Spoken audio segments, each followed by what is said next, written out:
जय श्री कृष्ण। दोस्तों, भगवत भक्ति यूट्यूब चैनल में आपका बहुत बहुत स्वागत है।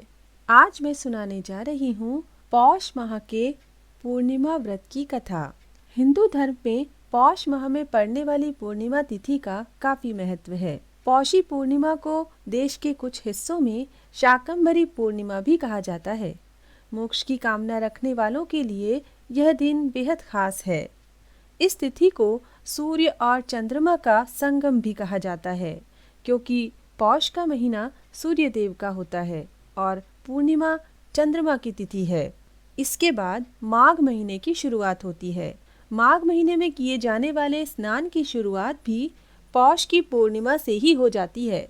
मान्यता है कि जो व्यक्ति इस दिन विधि पूर्वक प्रातःकाल स्नान करता है वह मोक्ष का अधिकारी हो जाता है।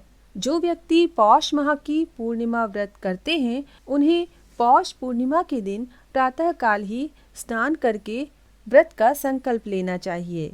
इस दिन स्नान पवित्र नदी या कुंड में करें तो बहुत ही शुभ फल प्राप्त होता है। स्नान करने के बाद सूर्य मंत्र का उच्चारण करते हुए भगवान सूर्य देव को अर्घ्य देना चाहिए और उसके बाद भगवान मधुसूदन की पूजा करनी चाहिए। किसी जरूरत व्यक्ति को या ब्राह्मण को दान दक्षिणा दें और दान में तिल, गुड़, कंबल या ऊनी वस्त्र विशेष रूप से दे सकते हैं।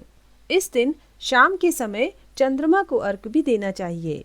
सूर्य और चंद्रमा दोनों के पूजन से मनुष्य की सभी मनोकामनाएं पूर्ण होती हैं और जीवन में आने वाली सभी बाधाएं भी दूर होती हैं। तो आइए सुनते हैं पौष माह के पूर्णिमा व्रत की कथा। लेकिन इससे पहले अगर अभी तक आपने हमारे चैनल को सब्सक्राइब नहीं किया है तो कृपया हमारे चैनल को सब्सक्राइब करें और बेल आइकन भी ज़रूर प्रेस करें ताकि आने वाले सभी वीडियोस की नोटिफिकेशन आपके पास पहुंच सके। पौष पूर्णिमा व्रत कथा। श्री कृष्ण जी एक दिन अपनी माता से कहने लगे कि इस भूमंडल पर एक अत्यंत प्रसिद्ध राजा चंद्रहास से पालित अनेक प्रकार के रत्नों से परिपूर्ण कार्तिका नाम की एक नगरी थी।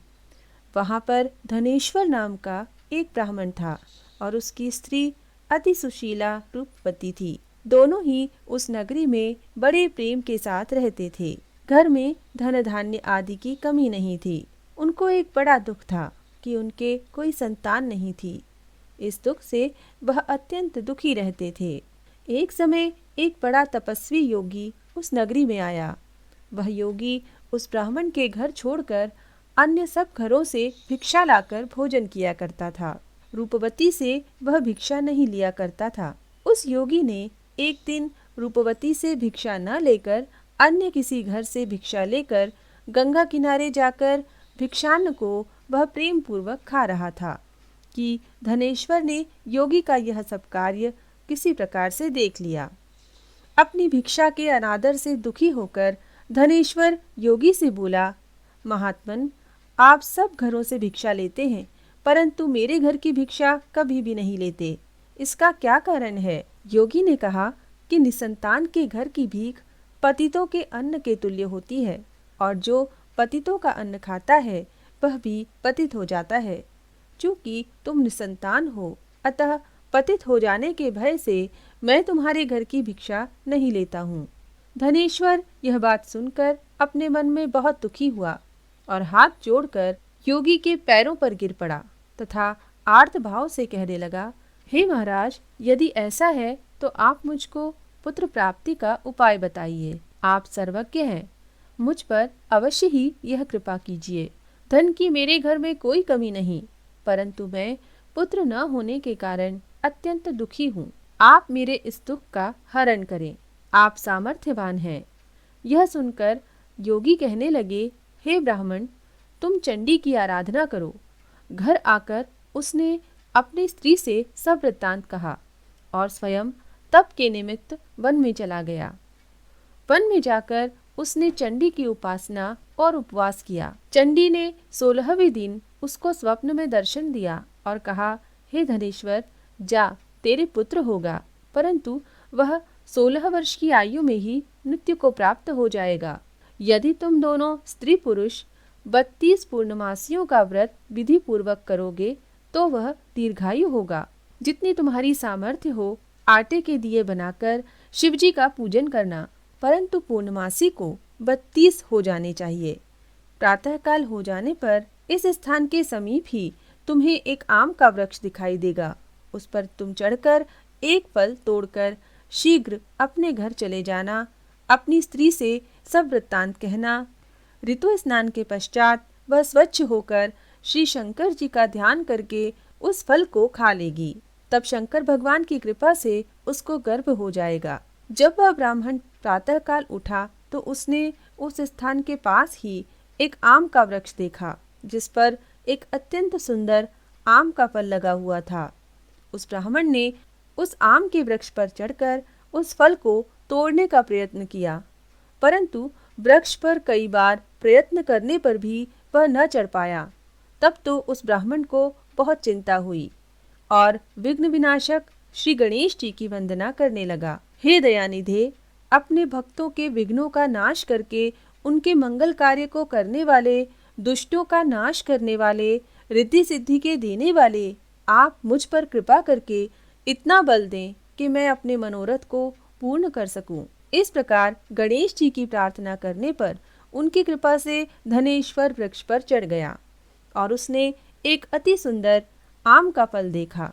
उसने विचार किया कि जो वरदान से फल मिला था वह यह है और कोई फल दिखाई नहीं देता। उस धनेश्वर ब्राह्मण ने जल्दी से उस फल को तोड़कर अपनी स्त्री को लाकर दिया। उसकी स्त्री ने अपने पति के कथनानुसार उस फल को खा लिया और वह गर्भवती हो गई। देवी जी की असीम कृपा से उसे एक अत्यंत सुंदर पुत्र उत्पन्न हुआ, जिसका नाम उन्होंने देवीदास रखा। माता पिता के हर्ष और शोक के साथ वह बालक शुक्ल पक्ष के चंद्रमा की भांति अपने पिता के घर में बढ़ने लगा। भवानी की कृपा से वह बालक बहुत ही सुंदर, सुशील और विद्या पढ़ने में बहुत ही निपुण हो गया था। दुर्गा जी की आज्ञानुसार उसकी माता ने 32 पूर्णमासी का व्रत रखना आरंभ कर दिया था, जिससे उसकी पुत्र बड़ी आयु वाला हो जाए। 16वां वर्ष लगते ही देवीदास के माता पिता को बड़ी चिंता हो गई कि कहीं उनके पुत्र की इस वर्ष मृत्यु न हो जाए। इसलिए उन्होंने अपने मन में विचार किया कि यदि यह दुर्घटना उनके सामने हो गई तो वे इसे कैसे सहन कर सकेंगे। इसलिए उन्होंने देवीदास के मामा को बुलाया और कहा कि हमारी इच्छा है कि देवीदास 1 वर्ष तक काशी में जाकर विद्याध्ययन करे और उसको अकेला भी नहीं छोड़ना चाहिए। इसलिए साथ में तुम चले जाओ और 1 वर्ष पश्चात इसको वापस लौटा लाना। सब प्रबंध करके उसके माता पिता ने काशी जाने के लिए देवीदास को एक घोड़े पर बैठाकर उसके मामा को उसके साथ कर दिया, किंतु यह बात उसके मामा या किसी और से नहीं कही। धनेश्वर ने सपत्नीक अपने पुत्र की मंगल कामना और दीर्घायु के लिए भगवती दुर्गा की आराधना और पूर्णमासियों का व्रत करना आरंभ कर दिया। इस प्रकार बराबर 32 पूर्णमासी का व्रत पूरा किया। कुछ समय पश्चात एक दिन वह दोनों मामा और भांजा रात्रि में मार्ग में रात्रि बिताने के लिए किसी ग्राम में ठहरे हुए थे। उस दिन उस गांव में एक ब्राह्मण की अत्यंत सुंदरी, सुशीला, विदुषी और गुणवती कन्या का विवाह होने वाला था। जिस धर्मशाला के अंदर वर और उसकी बारात ठहरी हुई थी, उसी धर्मशाला में देवीदास और उसके मामा भी ठहरे हुए थे। संयोगवश कन्या को तेल आदि चढ़ाकर मंडप आदि का कृत्य किया गया तो लग्न के समय वर को धनुर्वात हो गया।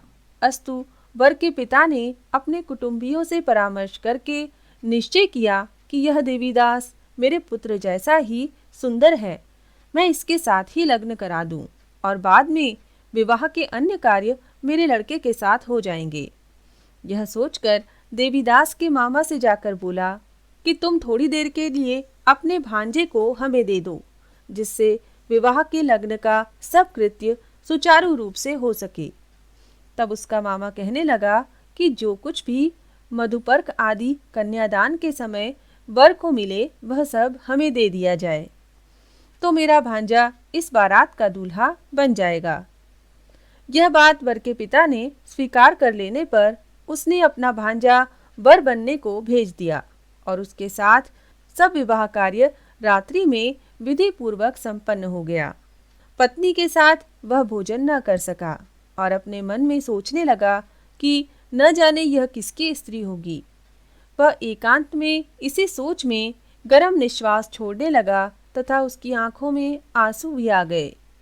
तब वधू ने पूछा कि क्या बात है, आप इतने उदासीन व दुखी क्यों हो रहे हैं। तब उसने सब बातें जो वर के पिता व उसके मामा में हुई थीं उसको बतला दी। तब कन्या कहने लगी कि यह ब्रह्म विवाह के विपरीत कैसे हो सकता है। देव, ब्राह्मण और अग्नि के सामने मैंने आपको ही अपना पति बनाया है, इसलिए आप ही मेरे पति हैं। मैं आपकी ही पत्नी रहूंगी, किसी अन्य की कदापि नहीं। तब देवीदास ने कहा, ऐसा मत करिए, क्योंकि मेरी आयु बहुत थोड़ी है। मेरे पश्चात आपकी क्या गति होगी, इन बातों को अच्छी तरह विचार लो। परंतु वह दृढ़ विचार वाली थी और बोली कि जो आपकी गति होगी वही मेरी गति होगी। हे स्वामी, आप उठिए और भोजन करिए, आप निश्चय ही भूखे होंगे। इसके बाद देवीदास और उसकी पत्नी दोनों ने भोजन किया तथा शेष रात्रि वे सोते रहे। प्रातःकाल देवीदास ने अपनी पत्नी को 3 नगों से जड़ी हुई एक अंगूठी दी, एक रुमाल दिया और बोला, हे प्रिय, इसे लो और संकेत समझकर स्थिर चित्त हो जाओ। मेरा मरण और जीवन जानने के लिए एक पुष्पवाटिका बना लो, उसमें सुगंध वाली एक नव मल्लिका लगा लो और प्रतिदिन उसको जल से सींचा करो और आनंद के साथ खेलो कूदो और उत्सव मनाओ। जिस दिन और जिस समय मेरा प्राणांत होगा ये फूल सूख जाएंगे और जब ये फिर हरे हो जाएं तो जान लेना कि मैं जीवित हूँ। यह बात निश्चय करके समझ लेना, इसमें कोई संशय नहीं है। यह समझाकर वह चला गया। प्रातःकाल ही वहां पर गाजे बाजे बजने लगे और जिस समय विवाह के कार्य समाप्त करने के लिए वर तथा सब बाराती मंडप में आए तो कन्या ने वर को भली प्रकार से देखकर अपने माता पिता से कहा कि यह मेरा पति नहीं है, मेरा पति वही है जिसके साथ रात्रि में मेरा पाणी ग्रहण हुआ था। मेरा विवाह इसके साथ नहीं हुआ है। यदि यह वही है तो बताए कि मैंने इसको क्या दिया। मधुपर्क और कन्यादान के समय जो मैंने भूषण आदि दिए थे उन्हें दिखाए तथा रात में मैंने क्या गुप्त बातें कही थी वह सब सुनाए। पिता ने उसके कथनानुसार वर को बुलवाया। कन्या की सब बातें सुनकर वह कहने लगा कि मैं कुछ नहीं जानता। इसके पश्चात लज्जित होकर अपना सा मुँह लेकर चला गया और सारी बारात भी अपमानित होकर वहां से लौट गई। श्री कृष्ण भगवान बोले, हे माता, इस प्रकार देवीदास काशी विद्याध्ययन के लिए चला गया। जब कुछ समय बीत गया तो काल से प्रेरित होकर एक सर्प रात्रि के समय उसको डसने के लिए वहां पर आया। उस विषधर के प्रभाव से उसके शयन का स्थान चारों ओर से विष की ज्वाला से विषैला हो गया, परंतु व्रतराज के प्रभाव से उसको काटने न पाया, क्योंकि पहले ही उसकी माता ने 32 पूर्णिमा का व्रत कर रखा था। इसके बाद मध्याह्न के समय स्वयं काल वहां पर आया और उसके शरीर से उसके प्राणों को निकालने का प्रयत्न करने लगा, जिससे वह मूर्छित होकर पृथ्वी पर गिर पड़ा। भगवान की कृपा से उसी समय पार्वती जी के साथ श्री शंकर जी वहां पर आ गए। उसको मूर्छित दशा में देखकर पार्वती जी ने भगवान शंकर से प्रार्थना की कि हे महाराज, इस बालक की माता ने पहले 32 पूर्णिमा का व्रत किया था, जिसके प्रभाव से हे भगवान आप इसे प्राणदान दें। भवानी के कहने पर भक्त वत्सल भगवान श्री शिव जी ने उसको प्राणदान दे दिया। इस व्रत के प्रभाव से काल को भी पीछे हटना पड़ा और देवीदास स्वस्थ होकर बैठ गया। उधर उसकी स्त्री उसके काल की प्रतीक्षा किया करती थी। जब उसने देखा कि उसके पुष्पवाटिका में पत्र पुष्प कुछ भी नहीं रहे तो उसको अत्यंत आश्चर्य हुआ और जब वह वैसे ही हरी भरी हो गई तो वह जान गई कि वह जीवित हो गए हैं। यह देखकर वह बहुत प्रसन्न मन से अपने पिता से कहने लगी कि पिताजी, मेरे पति जीवित हैं, आप उनको ढूंढिए।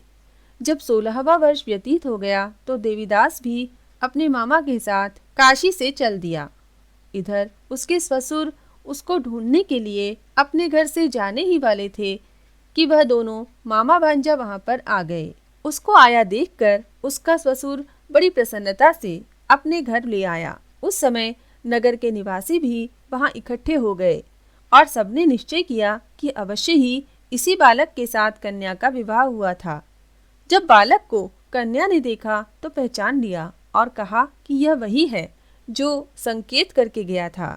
तदुपरांत सभी कहने लगे कि भला हुआ जो यह आ गया, और सब नगरवासियों ने आनंद मनाया। श्री कृष्ण जी कहने लगे, इस प्रकार धनेश्वर 32 पूर्णिमाओं के प्रभाव से पुत्रवान हो गया। जो भी स्त्रियां इस व्रत को करती हैं वे जन्म जन्मांतर में वैधव्य का दुख नहीं भोगती और सदैव सौभाग्यवती रहती हैं। यह मेरा वचन है, इसमें कोई संदेह नहीं है। यह व्रत पुत्र पौत्रों को देने वाला तथा संपूर्ण मनोकामनाओं को पूर्ण करने वाला है। 32 पूर्णिमाओं का व्रत करने से व्रती की सब इच्छाएं भगवान शिव जी की कृपा से पूर्ण हो जाती हैं। बोलो शंकर भगवान की जय, माता पार्वती की जय।